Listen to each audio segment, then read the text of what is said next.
Hey folks, I'm Jody White. I'm here with Alex Davis, FLW Tour Pro and Guntersville Guide on beautiful Lake Guntersville for stop number 2 of the Rayovac FLW Series.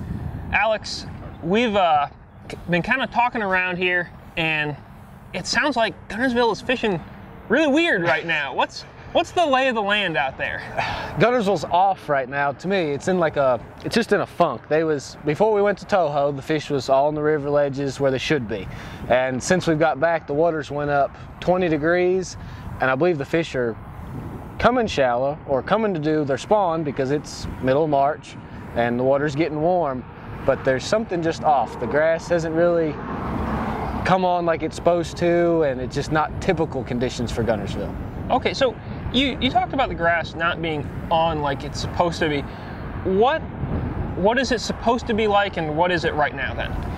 We're supposed to have like a general warming trend, and the grass will actually kind of start to grow, and this time of year you're getting milfoil it'll be 6 inches, 12 inches tall, and it's real green.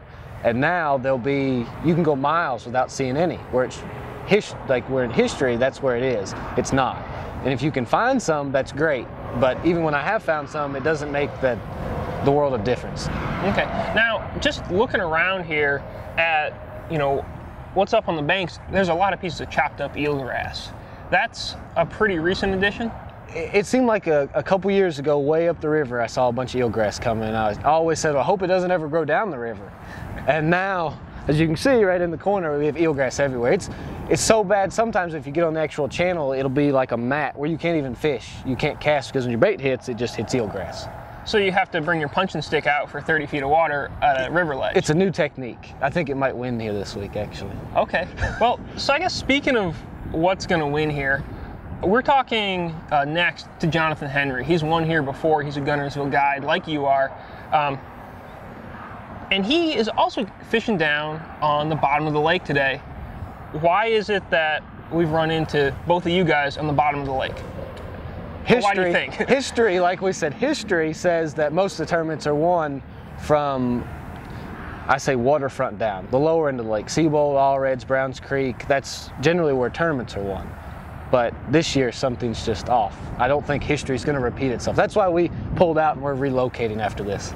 Okay, so with something being off, what do you think is gonna win? I'm sure you don't want to spill your secret as to, well, I've got this one spot, I found a few fish, I'm gonna bank on it, but what do you expect to happen to the guys who end up high in this thing? I think it'll be somebody who have found them on a place that historically is not good. They might not know that it's not supposed to be good. And they might be doing something off the walls, like flipping trees, because the water's real high right now. It's one of the highest I've seen it all year.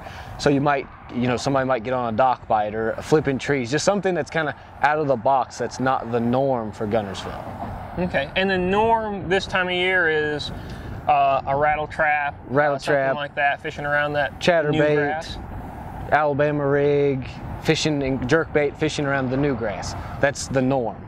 Okay, so even if something off the wall happens, Guntersville, obviously, it's still a really good lake. It's got really big fish in it. What do you look for a winning weight, even considering we've got some kind of oddball conditions? I would say as tough as it is, I would say probably 65 to 70 pounds. I mean, even though as tough as this place is, it's still gonna produce fish. I mean, it's real tough, and it'll take over 20 a day to win. Exactly. Well, like last weekend, 31 pounds won.